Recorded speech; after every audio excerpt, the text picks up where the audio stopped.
중앙교회 성도 여러분, 그동안 평안하셨습니까? 요즘 코로나19로 힘이 많이 드실 텐데요. 어떻게들 지내시는지 궁금합니다. 세상에서 사는 일이 쉽지 않지만은 이번 연말 기도주일 동안에 모든 것 다 하나님 앞에 내려놓고 또 무거운 죄를 다 자복하고 하나님께서 주시는 평안으로 마음을 가득 채우시기 바랍니다. 하나님의 말씀 창세기 32장 21절로 31절에 있는 말씀을 제가 봉독하겠습니다.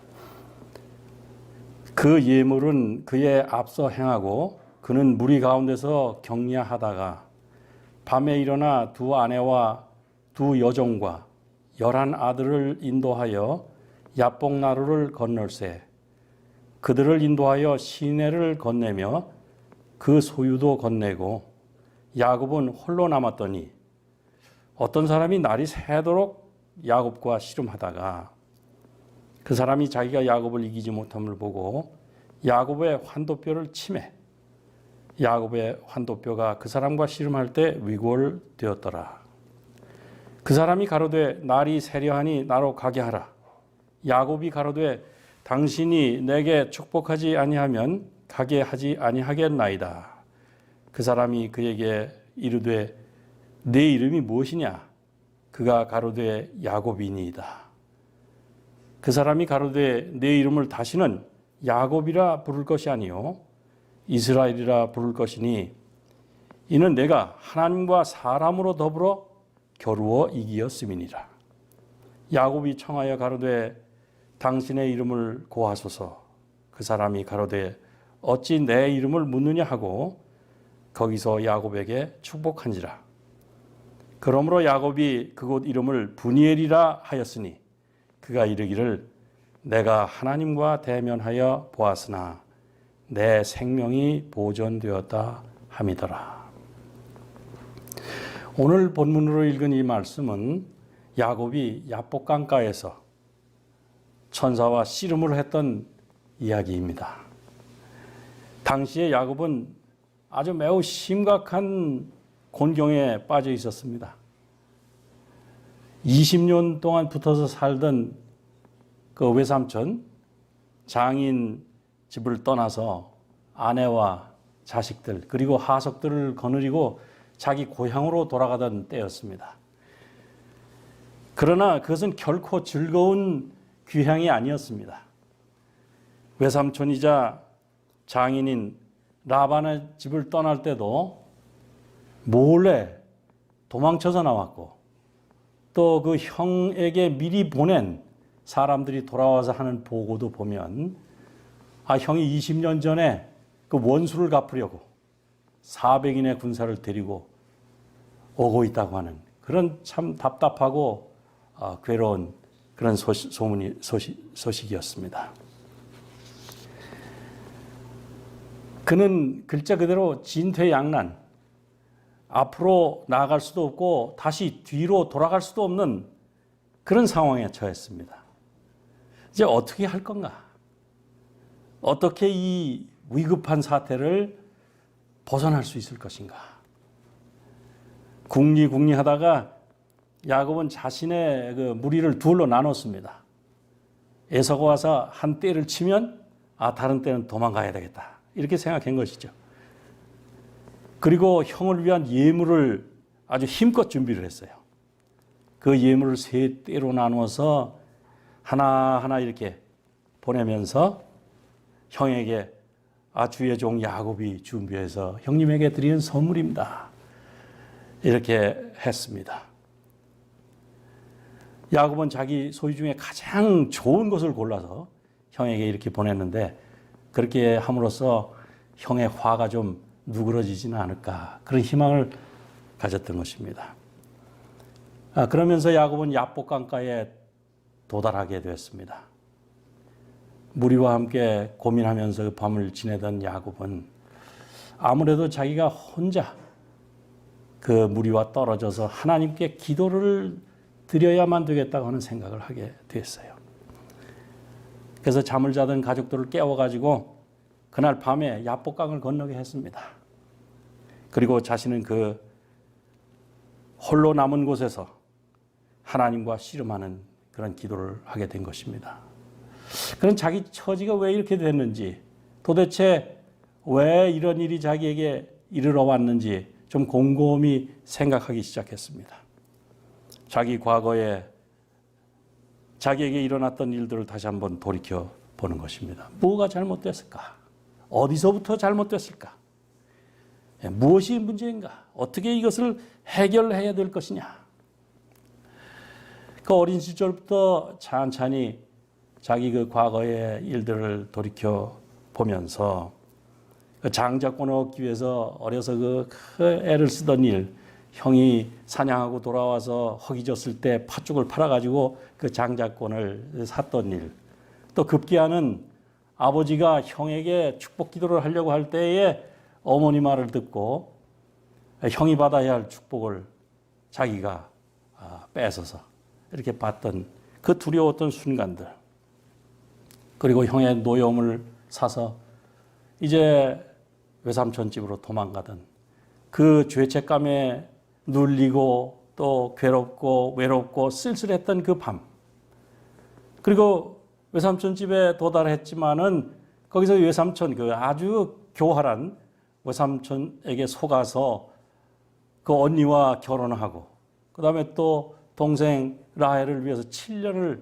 이렇게 도합 14년을 머슴살이를 하고, 그 다음에 자식을 낳고 살았지만 6년 동안 10번이나 준다고 하는 삭슬 변경하고 자신을 속인 그 외삼촌 집에서의 처가살이를 또 생각해 보았습니다. 이제 장인 집에서는 더 이상 살 수 없다고 생각해서 고향으로 돌아갈 때도 몰래 밤중에 도망을 친 것입니다. 그가 이렇게 생각하면서 깊이 깨달은 것은, 이 모든 일이 다 자기 자신의 죄 때문에 비롯됐다고 하는 것을 깨닫게 되었어요. 아주 절감하게 되었습니다. 자기가 자기 자신의 꾀를 써서 자기 방법대로 그렇게 인생을 살아온 것이 결국은 이러한 지점에 도달하게 됐다고 하는 것을 그가 깨우치게 된 것입니다. 여러분, 야곱이 누굽니까? 어머니 뱃속에서부터 형하고 싸운 사람이에요. 아직 아무런 생각도 지혜나 혹은 이 지성이 깨우쳐지기 전 본능으로 그 살던 어머니 뱃속에서 형하고 싸움을 했습니다. 얼마나 뱃속에서 형하고 싸웠는지 그 어머니 리브가가 너무 이 뱃속에서 싸우는 거, 이 문제 해결하기 위해서 하나님께 기도를 드릴 지경이 됐어요. 그래서 리브가가 이 문제로 하나님께 기도를 드렸지 않습니까? 그랬더니 여호와께서 답변을 주셨어요. 야, 두 국민이 내 태중에 있구나. 두 민족이 내 복중에서부터 나누어질 거다. 이 족속이 저 족속보다 강하겠고 큰 자는 어린 자를 섬기리라. 그렇게 말씀을 하셨습니다. 야곱이 어머니 뱃속에서 형과 한 씨름은 자리 다툼이었어요. 누가 먼저 나갈 것이냐. 예? 이제 출산하게 됐을 때 아이 에서가 자기 형이 먼저 나가는 걸 직감한 야곱은 형의 발 뒤꿈치를 잡아당겼어요. 못 나가게. 자기가 먼저 나가겠다는 거죠. 그러나 결국은 그 발 뒤꿈치를 잡고 뒤따라 나올 수밖에 없는 형편이 되었습니다. 그래서 그 이름도 발꿈치를 잡았다. 그런 뜻인 야곱이 되었습니다. 제가 한번 새끼 새들이 이제 부화해가지고 자라는 그런 것을 동영상으로 본 적이 있는데, 이게 한꺼번에 다 동시에 깨는 게 아니라 부화할 때 보니까 조금 먼저 부화하는 게 있고, 그 나중에 부화하는 게 있어요. 근데 보니까 먼저 부화한 놈이 나중 부화한 것을 밀어내는 겁니다. 아직 털도 안 났는데. 그냥 보니까 엉덩이로 그냥 밀어내요. 그러면 그 나중 나온 힘이 좀 약한 것은 어떻게든지 둥지 안에 남아 있으려고 애를 쓰고 그렇게 하는 겁니다. 그러다 결국은 아주 밀어내니까 둥지에서 떨어졌어요. 떨어지는 것은 죽는 것입니다. 그 털도 안 난 그 새끼 새들이 도대체 누구한테 그걸 배웠을까요? 아무한테 배운 거 없어요. 타고난 것입니다. 본능적으로. 마귀가 아담과 하와를 타락시켰을 때에 그는 이 세상의 임금이 됐습니다. 그래서 이 모든 세상을 동식물계를 비롯해서 우리 인간 세계까지 자기 원리가 통하는 세상으로 만들었어요. 그래서 사람이 본래 하나님 형상으로 지음을 받았지만은 그러나 마귀가 변개시킨 그 세상은 힘의 논리가 통하는 세상이 됐어요. 약육강식의 세상이 됐습니다. 야곱도 그 본능에 따라서 형보다 먼저 태어나려고 그렇게 애를 썼지만은 동생으로 태어나게 됐습니다. 우리는 다 이 야곱처럼 자신의 힘과 꾀를 써서 자신의 방법을 따라 씨름을 합니다. 이게 죄인들의 본능입니다. 오늘날도 자기 힘으로, 자신의 꾀로, 자기 방법대로 예수님을 믿는 사람들이 참 많이 있습니다. 야곱은 자신이 근본적인 죄의 속성을 가진 죄인임을 깨달은 것입니다. 아, 내가 바로 이 문제 때문에 여기까지 왔구나. 그는 하나님을 믿었어야 했습니다. 그리고 기다렸어야만 됐어요. 어머니가 어린 시절에 큰 자가 작은 자를 섬기게 될 것이다. 이런 말씀하는 것을 들었습니다. 그는 그것을 믿고 하나님의 섭리를 기다려야만 했습니다. 그러나 그는 기다리지 않았어요. 자기 힘으로 그 축복을 차지하려고 노력을 했습니다. 형을 속이고 파죽에 잠잠 명분을 사고 그 다음에 아버지를 속이고 자기가 먼저 하나님보다 뛰었습니다. 그 경험은 평생 그를 짓누르는 죄책감을 그에게 안겨주었습니다. 그리고 그 이후에 따라 나오는 모든 삶이 그것 때문에 그렇게 된 것입니다. 야곱은 외삼촌 집에 가서 살 때에도 여러 가지 꾀를 썼어요. 하나님께서 야곱이 고생하는 것을 보시고 자 이제 얼룩진 건 내 것이 되게 하겠다 하셨을 때 기다렸어야 됐습니다. 그러나 그는 기다리지를 못했죠. 뭐 신풍나무, 단풍나무 이런 것들을 해가지고 얼룩덜룩하게 이렇게 해서 그 아주 실하고 튼튼한 양이나 염소가 짝짓기 할 때 그 앞에 놓고 자기 꾀를 썼어요. 또 이제 집으로 돌아가게 됐을 때 이제 고향으로 가야 되겠다고 하나님께서 가라 그랬습니다. 이제 고향으로 돌아가라.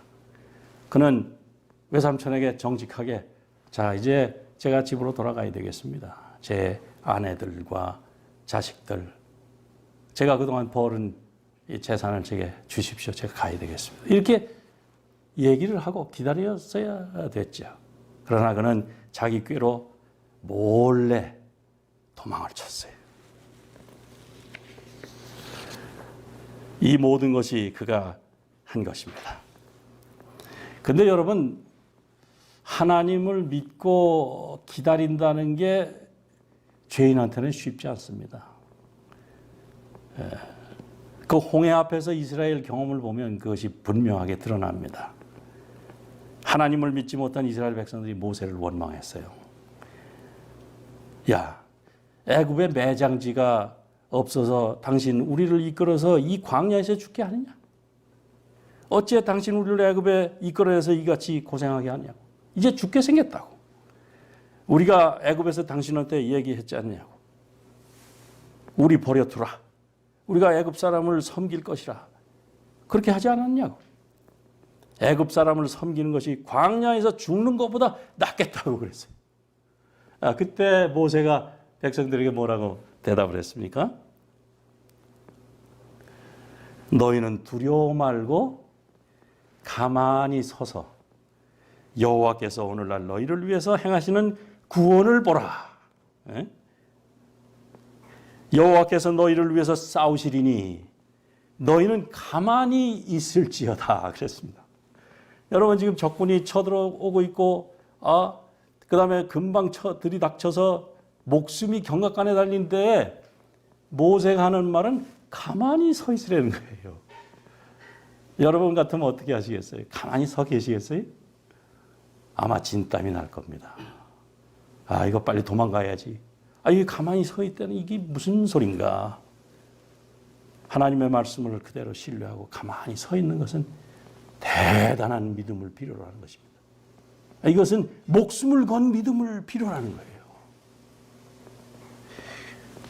야곱이 그렇게 하지는 못했어요. 하나님께서 분명히 약속을 하셨고 어머니에게서 또 여러 번 들었지만은 자기 힘으로 뛰었습니다. 자기 꾀를 냈어요. 그리고 그 이후에도 계속 자기 꾀로 자기 힘으로 인생을 살아보려고 노력을 했던 것입니다. 결국 그것이 오늘 이런 위급한 상황에까지 이르게 자기를 만들었다고 하는 것을 그가 깊이 깨달은 것입니다. 그래서 야곱이 자기의 죄를 통감하면서 하나님 앞에 엎드려서 기도하고 있을 때 갑자기 억센 손이 그를 붙잡았어요. 그는 그것이 자기를 죽이려고 하는 원수의 손으로 생각했습니다. 그래서 거기서 벗어나려고 몸부림을 쳤습니다. 어둠 속에서 이 두 사람은 서로 이기기를 위해서 다퉜어요. 아무 말도 없이 죽을 힘을 다해서 싸우는 것입니다. 그런데 아무리 야곱이 노력을 하고 애를 써도 벗어날 수가 없는 거예요. 그 손아귀 그 힘이 얼마나 큰지. 그런데 그렇게 싸우는 도중에 그의 마음에 다시 그 자기의 그 잘못이 생각이 나고 죄가 생각이 나고 그 죄책감에 그가 억눌리기 시작했습니다. 하나님께로부터 그를 떼어놓으려고 하는 사단의 역사를 그가 실감한 것입니다. 그러나 그는 그런 무서운 궁지, 죄책감에 빠지고 힘이 점점 쇠해지는 그런 궁지에 빠졌지만은 그 씨름하는 그 손을 놓지 않았어요. 하나님의 약속을 기억했습니다. 베델에서 그에게 나타났다는 그 천사의 사다리를 그가 생각했습니다. 그리고 하나님께 전적인 자비를 구했습니다. 이렇게 씨름하는 일이 동틀 때까지 계속됐다고 그랬습니다. 여러 시간 아주 땀을 뻘뻘 흘리면서. 그런데 이제 그 힘이 거의 다 빠져서 이제는 더 이상 힘을 쓸 수 없게 되었을 때에 그 이상한 사람이 그의 환도뼈에 손을 그냥 이렇게 대니까 이 환도뼈가 턱 하고 위골되는 것입니다. 순간 야곱은 이것이 사람이 아니라고 하는 것을 깨달았어요. 하늘에서 온 사자다. 손을 그냥 대자 그냥 탈골이 됐거든요. 이것이 그가 초인간적인 노력을 기울였지만은 그 선악위에서 빠져나올 수 없었던 이유였습니다. 부조와 선지자에는 야곱에게 자신을 나타내신 분은 언약의 천사 그리스도셨다. 그리스도께서 친히 나타나신 것입니다. 여러분, 우리 야곱의 이런 경험을 통해서 죄인을 회개시키시고 다루시는 하나님의 손길을 보게 되는 것입니다. 야곱이 하나님 약속을 기다리지 않고 자신의 술책과 배반과 허위로서 그걸 얻고자 노력했을 때에 하나님은 그걸 그냥 용납하셨어요. 아버지 속이는 것도 그냥 용납하셨습니다. 왜? 그의 죄를 고치기 위해서 그렇게 하셨다고 했습니다. 그 결과 야곱은 온갖 쓰라린 경험을 통해서 죄의 결과가 무엇인가 하는 것을 체험하게 되었고 하나님께 매달리게 된 것입니다. 그런데 그가 그때 깨달은 것은 무엇인가 하면 자기가 인간의 기교와 책략에 의지해서 축복을 얻고자 했던 그것은 하나님과 씨름하는 것이라고 깨달은 것입니다. 우리가 그러한 자세를 가질 때 하나님께서는 우리와 씨름을 걸어오시는 것입니다. 그리고 우리가 그 씨름에서 도무지 이길 수 없다는 것, 인간의 힘으로는 도무지 그 축복을 얻을 수 없다는 것을 깨우치게 하시는 것입니다. 우리가 취할 수 있는 유일한 방법은 오직 하나님께 눈물과 탄원으로 매달리는 것입니다.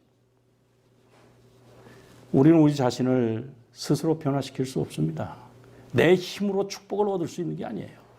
내 힘으로 천국에 들어갈 수 있는 것이 아닙니다.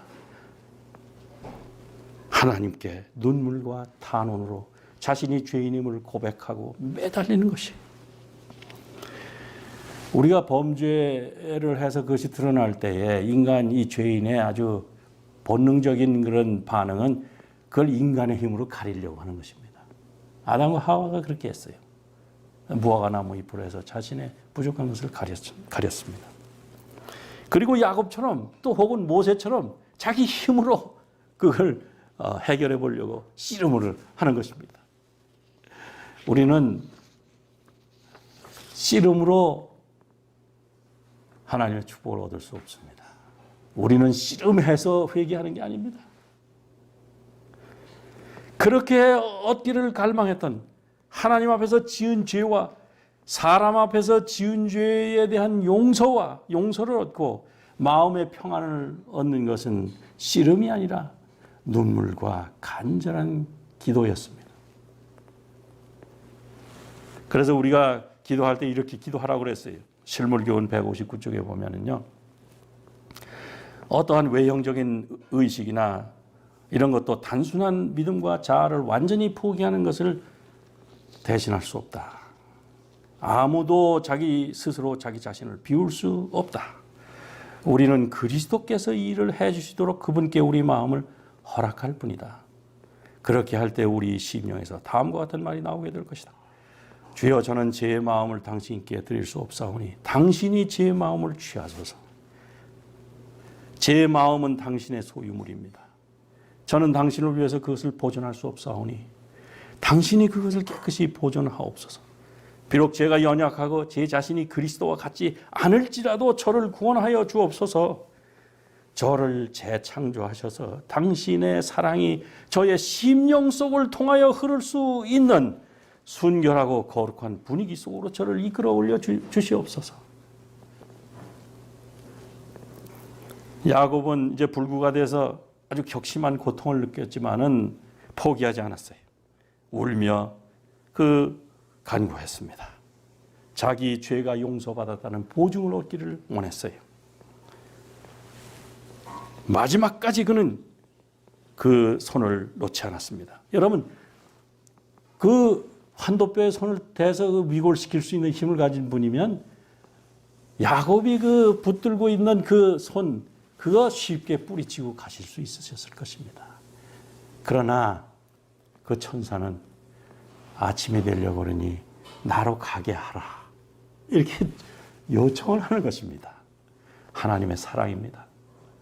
뿌리치고 그냥 갈 수 있는 힘이 충분히 있는데도 나로 가게 하라. 야곱은 아닙니다. 더 절실해졌어요. 가게 할 수 없습니다. 그의 믿음을 고백하는 것입니다. 여러분, 우리는 자기 자신 스스로 하는 싸움을 멈춰야 하겠습니다. 이것은 죽는 경험이에요. 하나님께 우리 의지를 굴복시키는 경험입니다. 그리고 하나님의 은혜를 구하는 것입니다. 이 연말 기도 주일 동안에 여러분, 지난 한 해 동안 여러분 스스로 힘으로 하나님을 믿는다고 하면서 또 기도도 하나님께 열심히 하면서 그렇게 하면서도 자기 힘으로 자기 꾀로 자기 방법대로 살아오신 그런 일이 기억나시거든. 오늘 진정으로 회개하시기 바랍니다. 하나님 앞에 눈물로 간구하시기 바랍니다. 하나님께 우리 의지를 굴복시키시기 바랍니다. 그렇게 할 때 우리는 하나님의 사랑을 깊이 느끼게 되고 은혜를 느끼게 되고 그 사랑과 은혜에서 우러난 그런 심령으로 주님 앞에 매달릴 때에 우리 주님께서 우리에게 복을 주시는 것입니다. 그런데 여기 이렇게 표현을 했어요. 야곱은 천사와 힘을 겨루어서 이겼다 그랬습니다. 여러분, 힘을 겨루어서 이긴 것이 아닙니다. 하나님께 매달릴 때에 그 사랑이 원하시는 분께서는 이 죄인의 호소를 물리칠 수가 없었습니다. 그분은 복을 주실 수밖에 없었어요. 그때 비로소 하나님의 사자가 야곱에게 묻습니다. 내 이름이 뭐냐?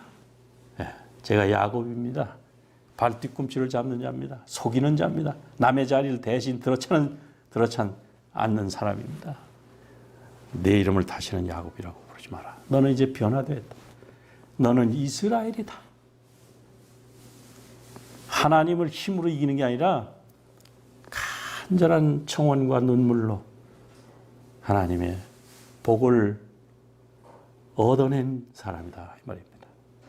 그래서 하나님과의 관계가 다시 회복되고 사람과 사람, 그 형, 원수였던 형 에서와의 사이 관계가 다시 회복되는 것입니다. 이것이 이스라엘입니다. 날이 샜어요. 그때 그는 하나님의 얼굴을 볼 수가 있었습니다. 그래서 그 이름을 분이엘이라고 했습니다.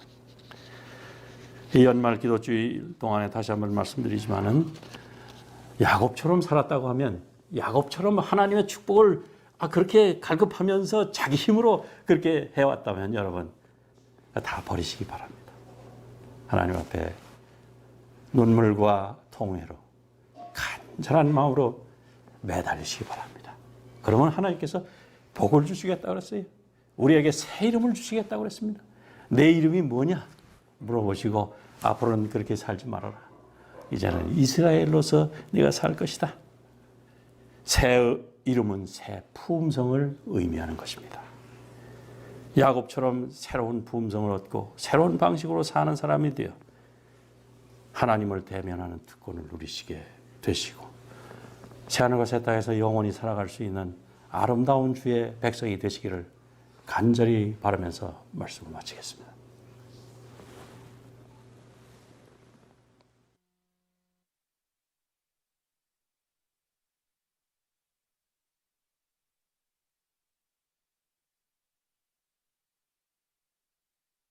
우리는 구현서 목사님의 말씀을 통해서 야곱의 삶을 들었습니다. 또한 그의 죄에 대한 말씀